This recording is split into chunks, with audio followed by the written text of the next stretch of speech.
नमस्कार।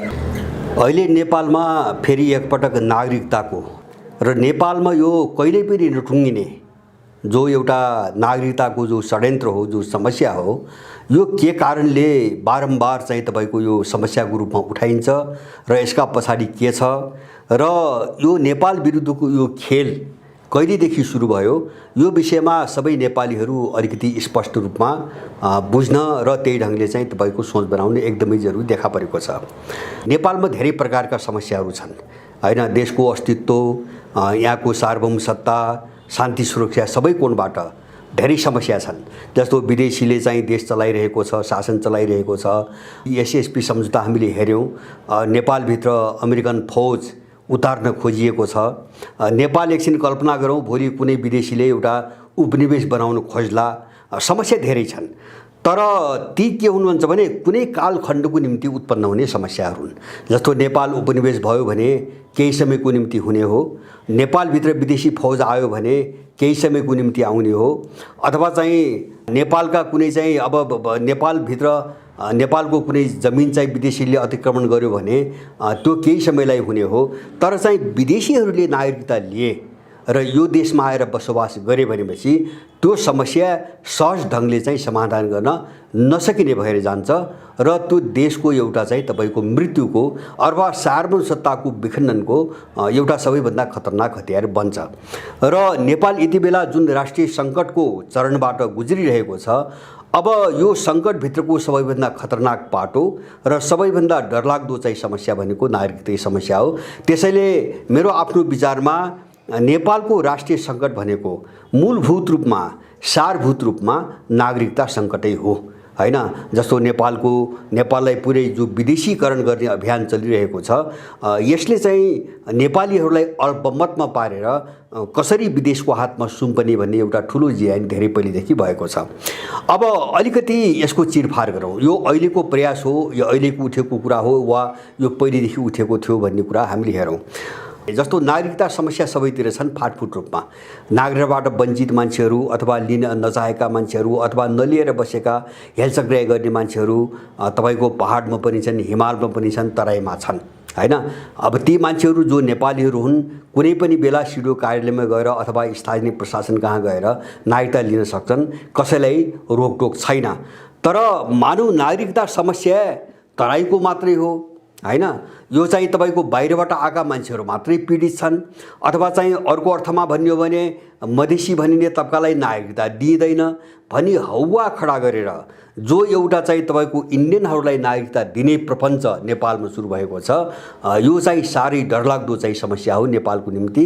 र पछिल्लो कालमा यो विषय इन्डियनहरूको मुद्दा मात्रै रहेको छैन। विशेष गरेर ६३ सालपछि अब चीन विरोधी रणनीतिमा इन्डियालाई उपयोग गर्ने एउटा योजनाबाट पश्चिमाहरू पनि यो मिसनमा जोडिएका छन्। किन भन्छ भने उनका आफ्ना सरकारहरू पनि छन्। नेपाली नागरिकता दिलाउनु पर्ने जस्तो शरणार्थीहरू छन्, तिब्बतीयनहरू छन्, रोहिङ्गाहरू ल्याएर उनले थुपारिरहेका छन्, भोलि अरू विदेशी आउलान्। र यस्ता सबैलाई नागरिकताको बाटो खोल्नको निम्ति अहिले युरो र पश्चिमा दुवै खालका शक्तिहरू नागरिकताथि लागि परेका छन्। म अलिकति यसको खेललाई 70 वर्ष यताको यो षड्यन्त्रलाई बुदागत रूपमा, विस्तृत रूपमा चाहिँ मैले यसपल्ट चिरफार गर्न खोजिरहेको छु। अब यसले नेपाललाई कता लग्न खोजिरहेका छन् उनीहरू। जस्तो सबभन्दा पहिले यो विदेशीहरूलाई, विशेष गरेर त्यो बेलाको परिस्थितिमा इन्डियनहरूलाई नागरिकता दिने एउटा कानुन बन्यो पहिलोपटक 2009 सालमा। त्यो कसले बनायो भन्छ भने इन्डियाबाट नेपालको प्रशासनिक नीति अथवा प्रशासनिक पुनर्संरचना हैन।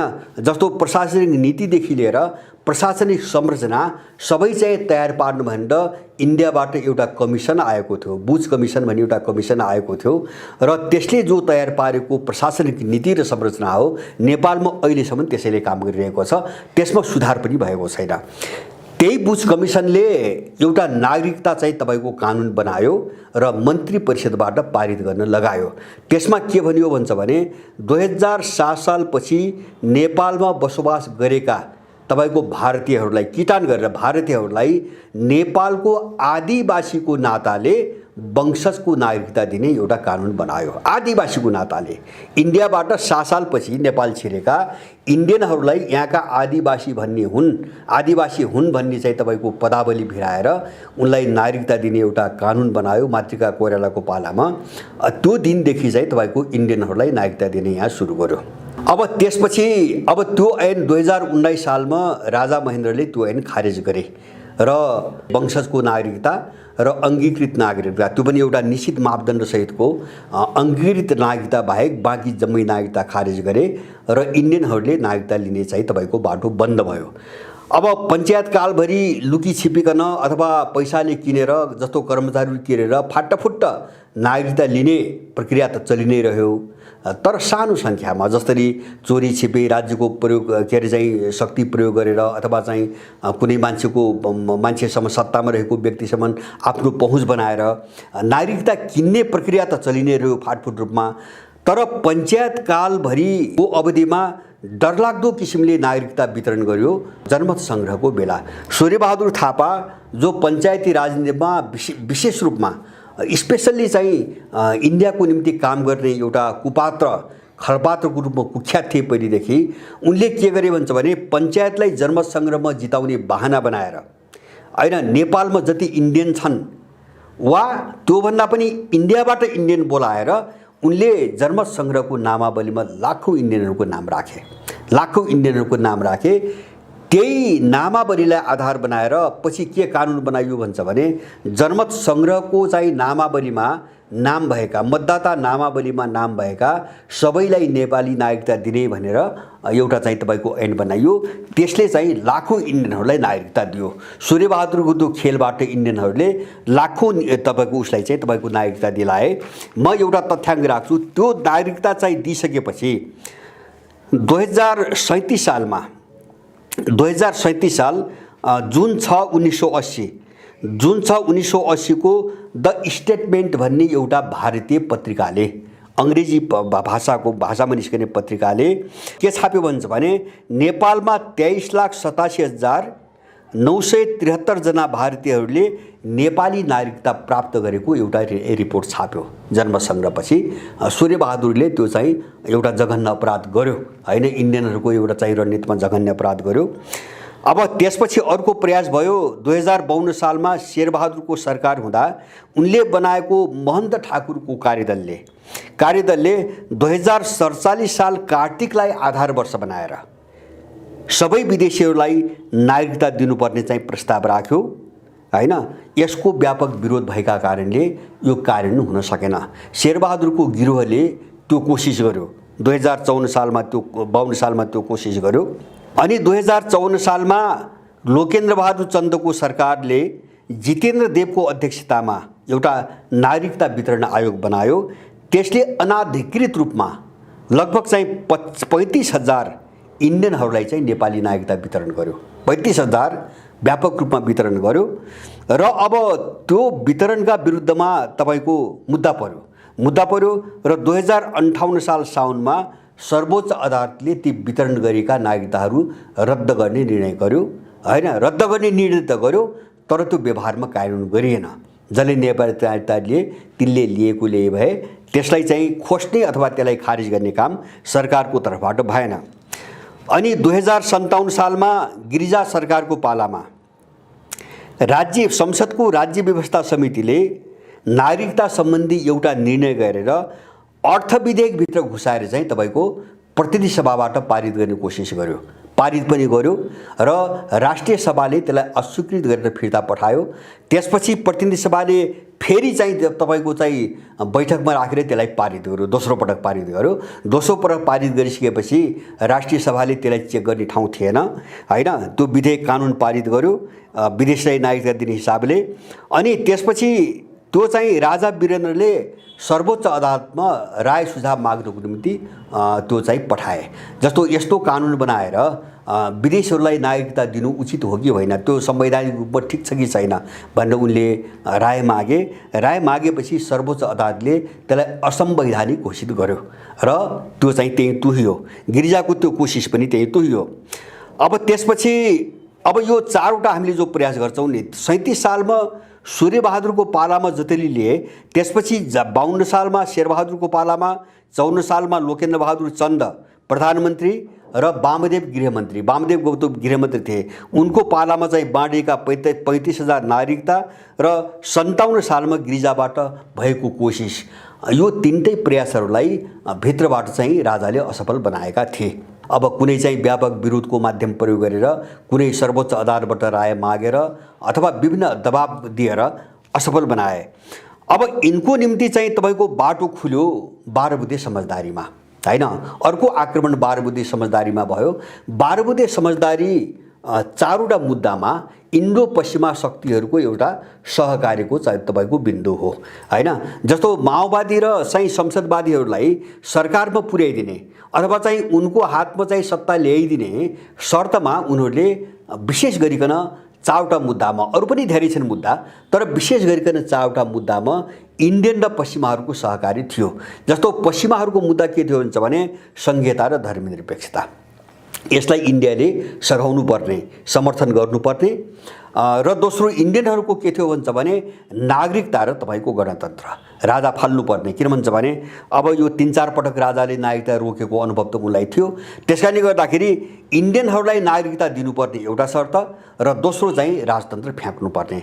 यो दुईवटा मुद्दामा उनको बिचमा चाहिँ जो कम्प्रोमाइज भएको थियो, समझदारी बार्गेनिङ भएको थियो, त्यही चाहिँ बार्गेनिङ अनुसार दुवै पक्ष, इन्डियन पक्ष र पश्चिमा पक्ष चाहिँ संसदवादी र माओवादीलाई सघाएर सत्तामा ल्याउन चाहिँ तपाईँको मन्जुर गरेका थिए।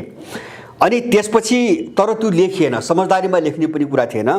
त्यसैको परिणाम के भयो भन्छ भने 2063 सालमा जन्मको आधारको 2047 साल चैत्र मसान्तलाई आधार वर्ष बनाएर अथवा 2047 साल चैत्र मसान्तभित्र नेपालमा जन्मेका सबै व्यक्तिहरूलाई जन्मको आधारको नागरिकता दिने भनेर एउटा चाहिँ कानुन बनाइयो र अन्तरिम संविधानमा जारी गरियो। अब त्यो जारी गरिसकेपछि बारम्बार यी कुराहरू आइसकेका छन्। झन्नै 40 लाख इन्डियनहरूले नागरिकता लिए। त्यतिले पनि यिनलाई पुगेन।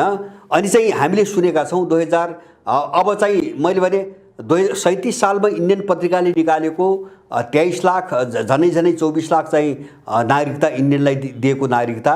अब 37 सालपछि तिनबाट जन्मेका सन्तानहरू 63 साल पछि चाहिँ जन्मका आधारमा बाँडिएको नागरिकता, त्यो पनि त्यसबेला कसरी बाँडियो भन्छ भने कुनै कानुनको आधार होइन, मापदण्डको आधार होइन। तपाईँ हामीलाई थाहा छ नेपालको सिमाना खुला छ। इन्डियाबाट नेपालमा कति मान्छे आउँछन् र जान्छन् भन्ने अभिलेख राख्ने चरण पनि छैन। तर जन्मको आधारमा त्यो जन्मेको प्रमाणित गर्ने कुनै पनि आधार नेपालमा छैन। किनभने त्यसको रेकर्ड पनि यहाँ राखिँदैन, सिमाना पनि बन्द गरिँदैन। त्यसकारणले को मान्छे जन्मेको नेपालमा को होइन, कति वर्ष बसेको कुनै तथ्याङ्क छैन। तर उनले त्यो बेला कस्तो नियम बनाए, दलको सहमतिको नाममा बनेको।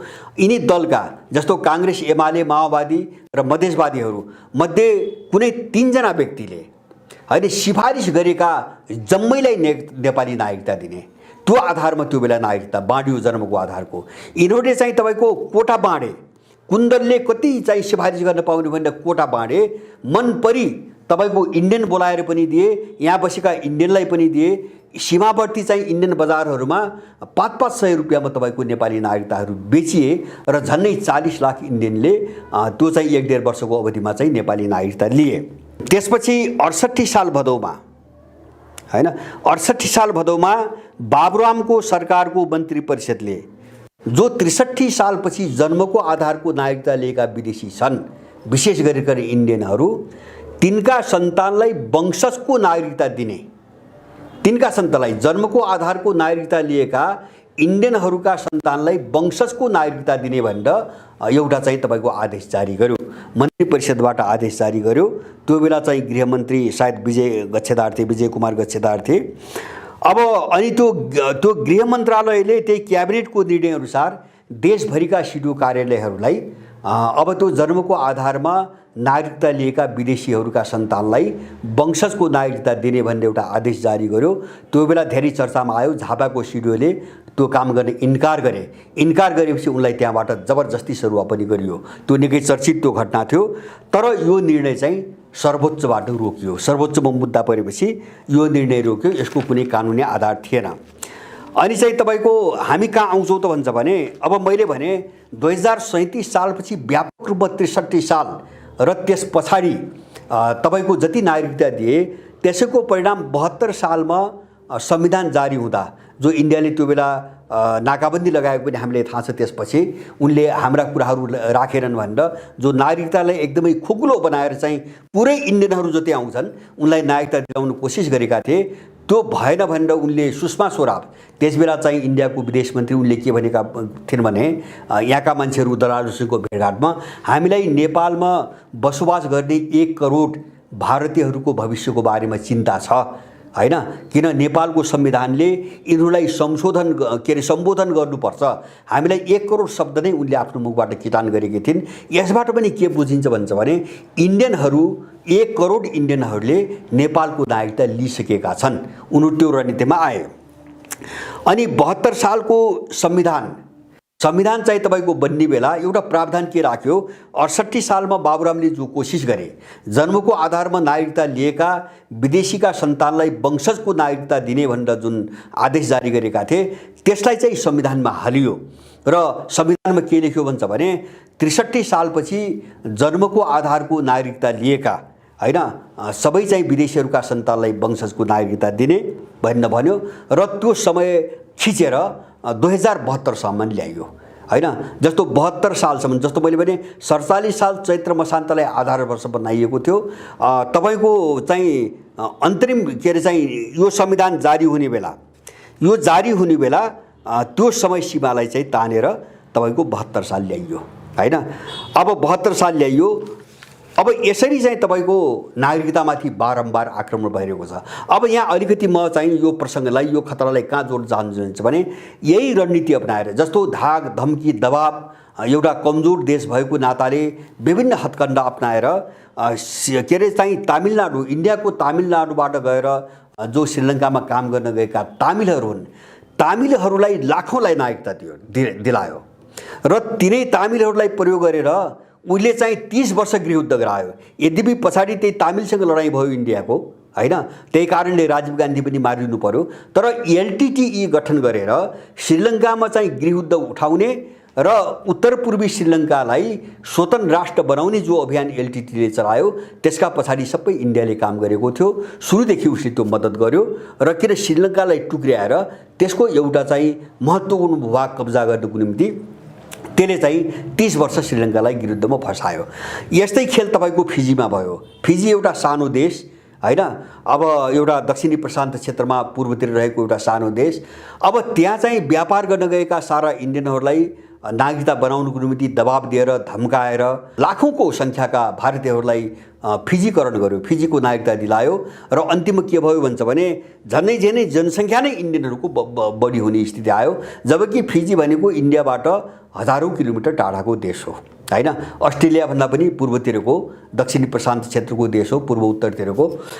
अब त्यसपछि त्यहाँ के भन्छ भने अब 15-20 वर्ष अगाडि एउटा चुनाव भयो र एउटा इन्डियनले चुनाव जित्यो, महेन्द्र चौधरी भन्ने इन्डियनले चुनाव जित्यो र श्रीलङ्का अब इन्डियामा विलय गर्ने खतरा टटकारो आयो। जस्तो सिक्किममा जो इन्डियनहरूले गरे लेन्डुप दोर्जीलाई प्रयोग गरेर जो गरे, अब त्यही ढङ्गले चाहिँ फिजीलाई चाहिँ इन्डियामा गाभ्ने एउटा प्रपञ्च अगाडि बढेपछि फिजीको सेनाले विद्रोह गरेर महेन्द्र चौधरीको सत्ता चाहिँ अवतस्त गर्यो र फिजीलाई बजायो। फिजी त्यसरी जोगिएको छ। तर इन्डियनहरूको जो दबदबा हो जनसङ्ख्या त्यो अहिले पनि फिजीमा यथावत छ। नेपालमा उसले ठ्याक्कै त्यही रणनीति अपनाएको छ। कसरी चाहिँ तपाईँको नेपालमा इन्डियनहरूको जनसङ्ख्याको बहुमत पुर्याएर कानुनी रूपमै अथवा चाहिँ लेन्डुप दर्जीले जो गर्यो, यद्यपि त्यहाँ इन्डियनहरू थिएनन् तर त्यस्तै इन्डियनहरूको यहाँ चाहिँ तपाईँको संसदमै इन्डियनहरूको बहुमत बनाएर कसरी संवैधानिक रूपमै चाहिँ नेपाललाई क्याप्चर गर्ने भन्ने एउटा मोडेल, त्यो मोडेलको एउटा हतियार हो नागरिकता हैन। जस्तो हामीले फिजीको मोडेल भन्छौँ, श्रीलङ्काको मोडेल भन्छौँ हैन। श्रीलङ्काको मोडेल भनेको विद्रोह हो, युद्ध हो र देश टुक्र्याउने मोडेल हो। फिजीको को मोडेल भनेको जनसङ्ख्या बहुमत पुर्याएर सट्टै आफूमा गाप्ने मोडेल हो। अब यस्ता विभिन्न मोडेलहरूमा उनीहरू भुटानी मोडेल भनेको पुरै उपनिवेश बनाएर नव उपनिवेश बनाएर अब त्यहाँको सुरक्षा विदेश नीति लगायतका सारा चिजहरू आफूले चाहिँ म्यानेज गर्ने एउटा तरिका हो। अब यो विभिन्न विकल्पहरूमध्ये एउटा नागरिकतामा इन्डिया 2009 सालदेखि लागि परेको छ र मैले यहाँहरूलाई एउटा जानकारी गराउन चाहन्छु। 63 सालमा जन्मको आधारको नागरिकता ऐन बनाउँदा यिनै दलालले त्यसबेलाका यिनका निर्णय र सहमति हेर्नुहोस्, यिनै दलालहरूले एक पटकका लागि भन्ने भाषा प्रयोग गरेका छन्। एक पटकका लागि यो नागरिकताको समस्या समाधान गर्न जन्मको आधारको नागरिकता ऐन बनाउने भनेर भनेका छन्, तर त्यो टुङ्गेन। हामीले देख्यौँ त्यो 63 सालमा बनाएर टुङ्गेन, त्यो निरन्तर उठ्दै आएको छ। किन? यो नेपालमाथिको तपाईँको तरबार हो, नेपालमाथि सोझाइएको एउटा तरबार हो। यो कहिल्यै पनि नटुङ्गिने चाहिँ तपाईँको हतियार हो। अझ नेपाललाई बर्बाद पार्नुको निम्ति यिनले राखेका केही प्रावधानको चर्चा म यहाँ गर्छु। एउटा चाहिँ तपाईँको नागरिकता विधेयकमा एउटा पोइन्ट के छ भन्छ भने जन्मको नागरिकता लिएका पनि विदेशी छन् तिनका सन्तानलाई वंशजको नागरिकता दिने भनेपछि यहाँ दुईटा कुरा भए। एउटा चाहिँ विदेशी र नेपालीका बीचको अन्तर मेटाउने, पहिचानको कोणबाट त्यो अन्तर मेटाइदिने हैन, र दोस्रो कुरो अधिकारको कोणबाट पनि त्यो अन्तर मेटाइदिने। किन? विदेशी र नेपाली भन्ने चिजको अन्त्य गरिदिने। अब यो दुवै कोणबाट र भोलि चाहिँ तपाईँको जस्तो विदेशीहरूको अतिक्रमणबाट नेपालमा यस्तो समस्या आइरहेको छ भन्ने कुरा नेपालीले नबुझोस् भनेर जस्तो सबैलाई वंशजको नागरिक बनाइदिइसकेपछि त नागरिकता हेरेर त मान्छेलाई चिन्दैन अनि त्यो विदेशी खेललाई चाहिँ तपाईँको विरोध गर्ने वा चिन्ने बाटो पनि बन्द गरिदिने। यो हिसाबले चाहिँ जन्मको आधारमा नागरिकता लिएका व्यक्तिहरूका सन्तानलाई अब वंशजको नागरिकता दिने एउटा अहिलेको विधेयकमा प्रावधान त्यो छ जो संसदमा लगिरहेछ। दोस्रो, नेपालको भूमिभित्र भेटिएका हैन बेवारिसे बालबालिकाहरू हैन अथवा जसका बाउआमाको कुनै ठेगान छैन तिनी सबैलाई उमेरपछि वंशजको नागरिकता दिने हैन। मैले अघि नै पनि भने खुला सिमाना छ हैन, कसैलाई केही रोकटोक छैन। जस्तो इन्डियाले 63 सालपछि के गर्यो, जन्मको आधारको नागरिकता ऐन पारित भएपछि के गर्यो इन्डियाले भन्छ भने इन्डियामा चाहिँ तपाईँको के अरे चाहिँ डेलिभरी अथवा गर्भवती भएका महिलाहरूलाई अहिलेसम्म त्यही खेल्छ इन्डियाको तराईमा। अहिलेसम्म 63 सालदेखि उनीहरूलाई धमाधम चाहिँ तपाईँको के अरे चाहिँ तपाईँको प्रसुति हुने बेला बच्चा जन्माउने बेला नेपालका चाहिँ सिमानाका चाहिँ अस्पताल र क्लिनिकहरूमा पठाउने, त्यहाँ बच्चा जन्माउने, बच्चा जन्मेपछि जन्म दर्ता त गर्नु पर्यो अनि जन्म दर्ता नेपालमा हुने भयो। उनी बच्चा जन्माए, नेपालमा जन्मेको प्रमाणपत्र बोके, उनी इन्डिया गए। अब 16 वर्षपछि तिनका सन्तान नेपाली नागरिकता माग्न आउँछन्। किन? खुला सिमाना खुला छ, कसैलाई रोकटोक छैन। यस्तो अत्याचार तपाईँको 2063 सालदेखि अहिलेसम्म चलिरहेको छ र अब यो खुला सिमानाले भोलि चाहिँ तपाईँको जस्तो बेवारिसे सबै बच्चा हैन बाउआमाको पहिचान नभएका फालिएका कतै भेटिएका सबैलाई वंशजको नागरिकता दिने हो भने भोलि इसाई साम्राज्यवादी शक्तिहरूको त्यो एउटा खेती धन्दा सुरु हुन्छ। किनभने यस्ता बेवारिसे बच्चाहरू इन्डियामा करोडौँको सङ्ख्यामा छन्, लाखौँको सङ्ख्यामा छन् हैन। तिनै मान्छेहरू यहाँ ल्याइन्छन्, नेपाली भूमिभित्र ल्याएर फ्याँकिन्छन्, तिनलाई भेट्टाएको जस्तो गरिन्छ, अनाथालयमा राखिन्छ र 16 वर्षपछि तिनलाई नेपाली नागरिकता दिन्छ। एउटा प्रावधान। तेस्रो प्रावधान एउटा जन्मको आधारको नागरिकता लिएका सन्तानलाई वंशजको नागरिकता दिने। दोस्रो, नेपालको भूमिभित्र भेटिएका बेवारिसे बच्चाहरूलाई वंशजको नागरिकता दिने उमेर पुगेपछि।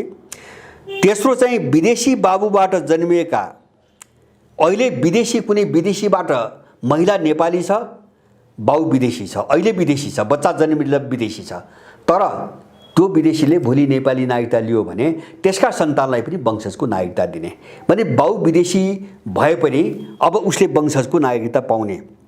तेस्रो प्रावधान।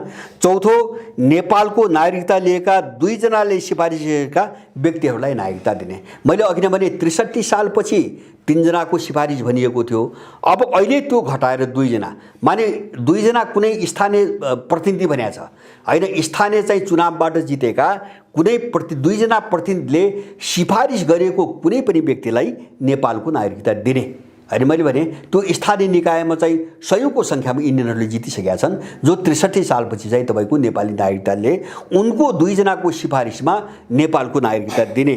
चौथो प्रावधान।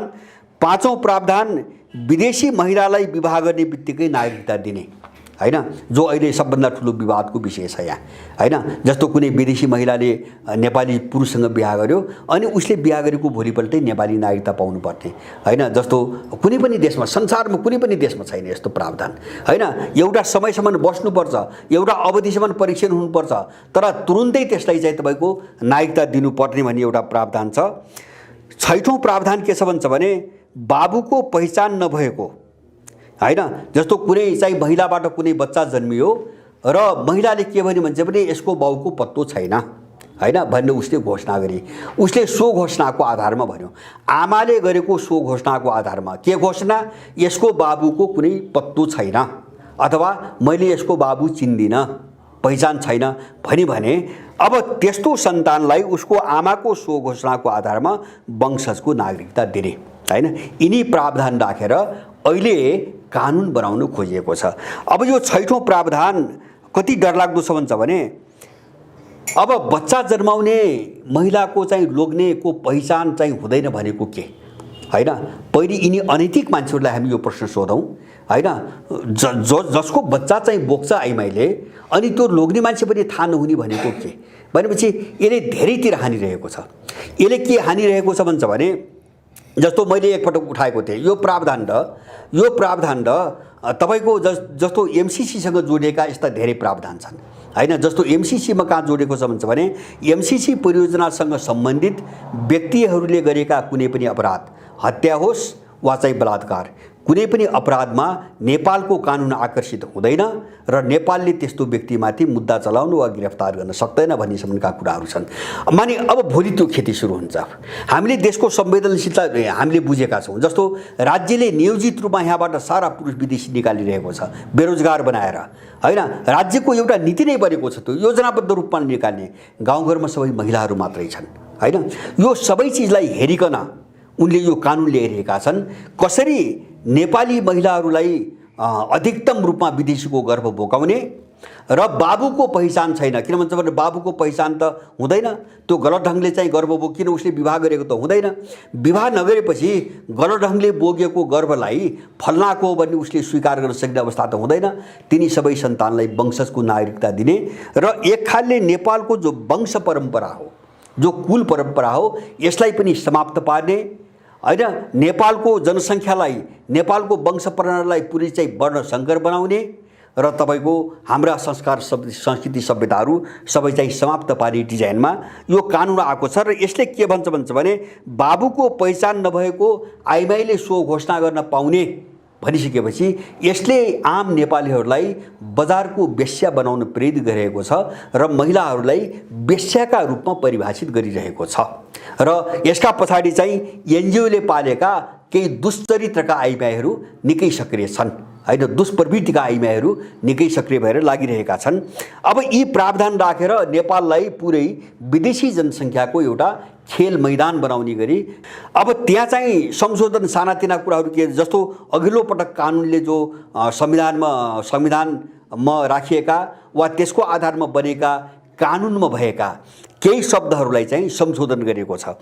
जस्तो तिनी कानुनमा भएका छोराछोरी भन्ने शब्दको ठाउँमा व्यक्तिहरू राखेको छ, किन व्यक्ति भनेपछि संसारको कुनै पनि व्यक्ति पर्छ, व्यक्ति भनेको मान्छे हो।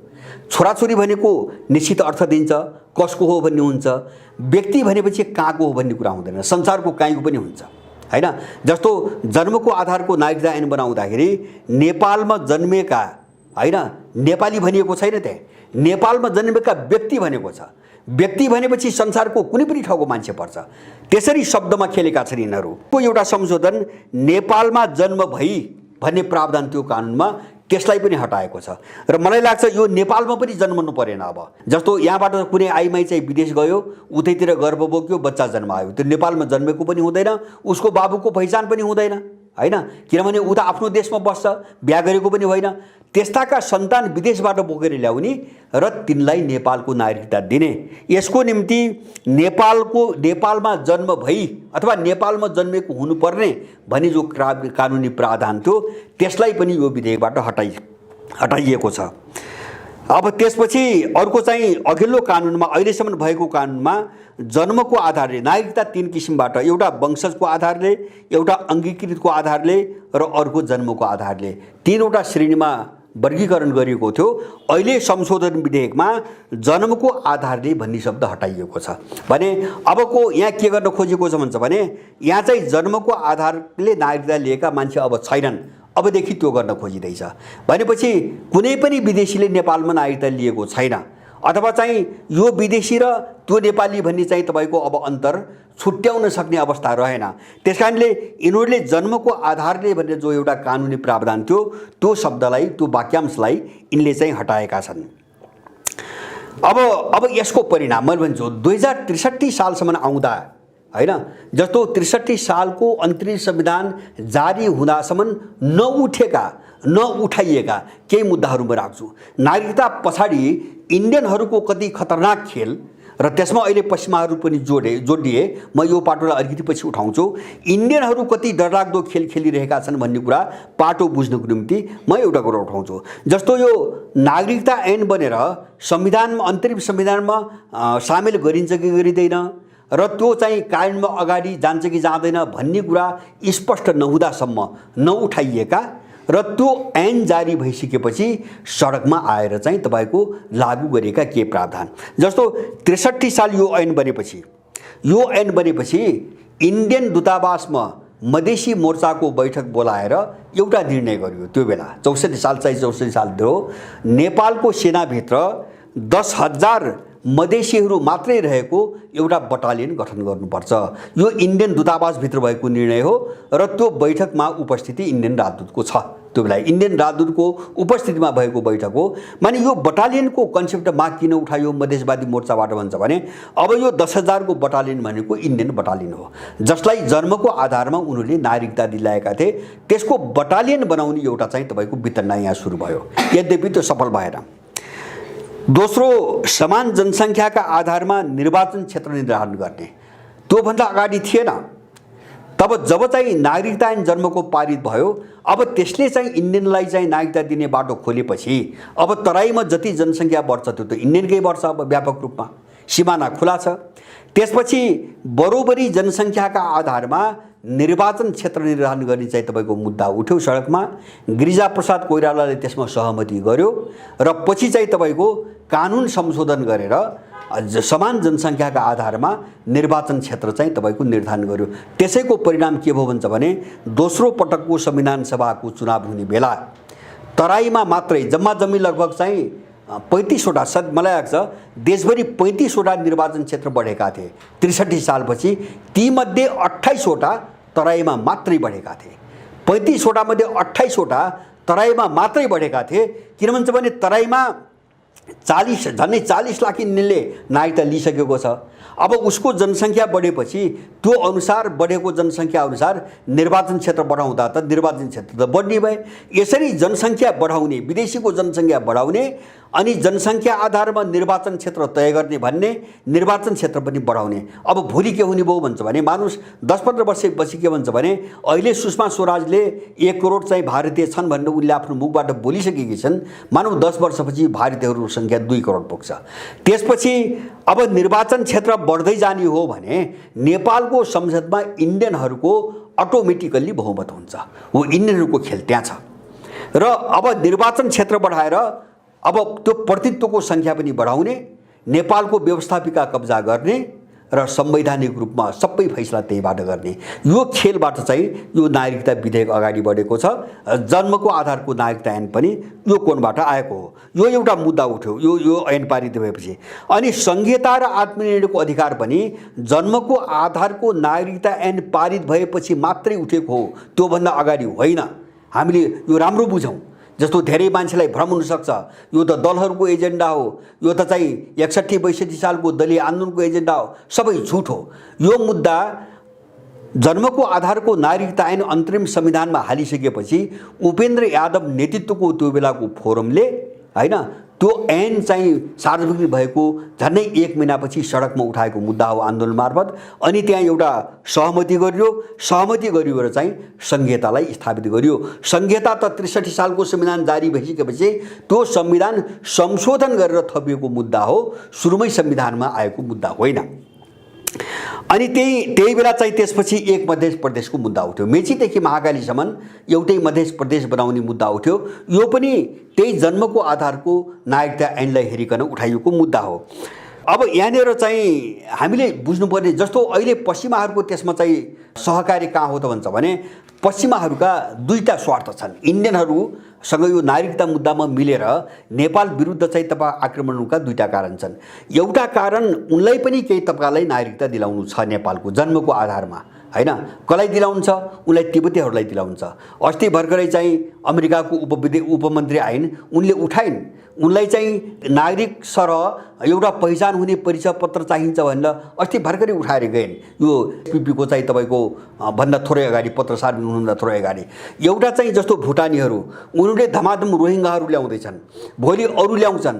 त यिनी सबै नेपालमा जन्मेको नाताले नेपालको नागरिकता पाउने हकदार त भएका हुन् त। त्यसैले पश्चिमाहरूले केही शरणार्थीहरू खेरेर त्यसको नेपालीकरण गर्ने एउटा त्यो स्वार्थ छ। दोस्रो स्वार्थ के हो भन्छ भने जस्तो इन्डियनहरूलाई, जस्तो उनीहरूले भनेका छन् र तिम्रा एजेन्डा के हुन् हामी समर्थन गर्छौँ, हाम्रा एजेन्डा के हुन् तिमीले समर्थन गर, हैन?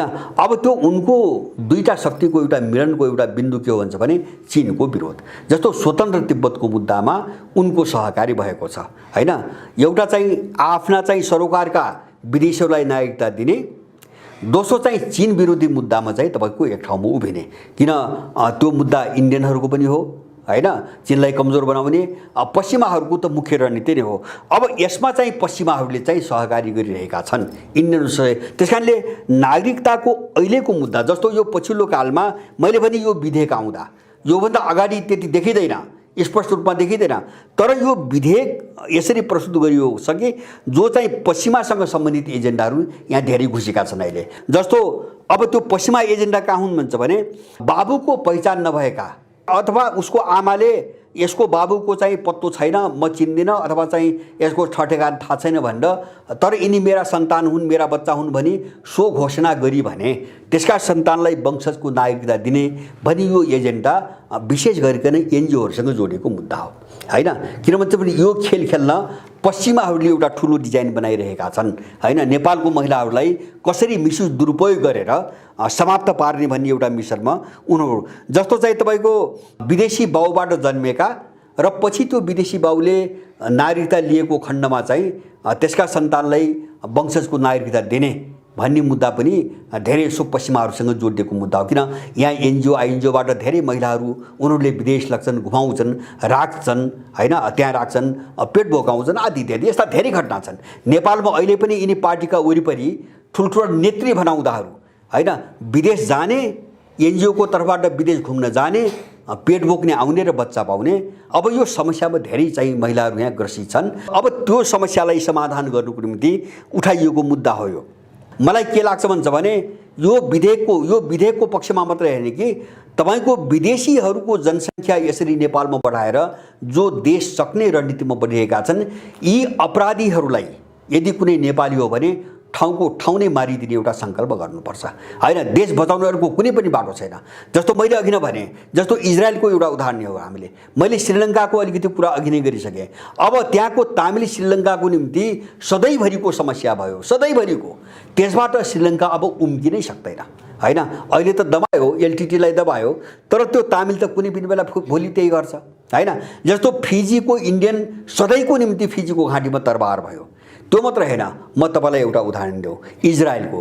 जस्तो इजरायलमा दोस्रो विश्वयुद्धपछि अमेरिकन र युरोपियनहरूको दोस्रो विश्वयुद्धमा जित भएपछि त्यो इजरायललाई एउटा यहुदी चाहिँ देश घोषणा गरे। विश्वयुद्धपछि जन्मेको देश हो त्यो, र संसारभरिका सबै यहुदी खेरे। इन्डियाबाट मात्रै लगभग 20,000 यहुदीहरू फर्केका छन् त्यो बेला इजरायलमा। युरोपबाट गए, सबै देशबाट गए, अमेरिकाबाट गए। आज चाहिँ लाखौँको सङ्ख्यामा यहुदी बस्ती बन्यो त्यहाँ, हैन? जबकि यहुदी नै थिएनन्, फाटफुट बाहेक यहुदी नै थिएनन्। अनि त्यो के भयो त भन्छ भने त्यो यहुदी राष्ट्र के भयो त भन्छ भने त्यो मध्यपूर्वमा जो इस्लामिक राष्ट्रहरू छन् उनको घाँटीमा सधैँभरिको तरबार भयो इजरायल। अहिलेसम्म पनि हामीले देखिरहेका छौँ। अब त्यो मुस्लिम जगतलाई नियन्त्रण गर्ने अथवा त्यसलाई समाप्त पार्ने एउटा पश्चिमाहरूको गतिलो हतियार भयो। त्यो हतियार नेपालमा बनाउन खोजिरहेका छन् जनसङ्ख्या अतिक्रमणबाट। त्यसकारणले कुनै नेपाली सच्चा नेपाली हो भने कुनै नेपाली यदि देशको निम्ति केही गर्छु भन्ने सोचमा छ भने यिनी अपराधीहरूसँग वार्की पारको लडाइँमा जानै पर्छ। यिनी आततायी, देशद्रोही, यिनी चाहिँ विदेशी टट्टु, विदेशी कुत्ता, यिनलाई चाहिँ मटिया मेट पार्ने, यिनलाई सखाप पार्ने एउटा बाटोमा हामी जानै पर्छ।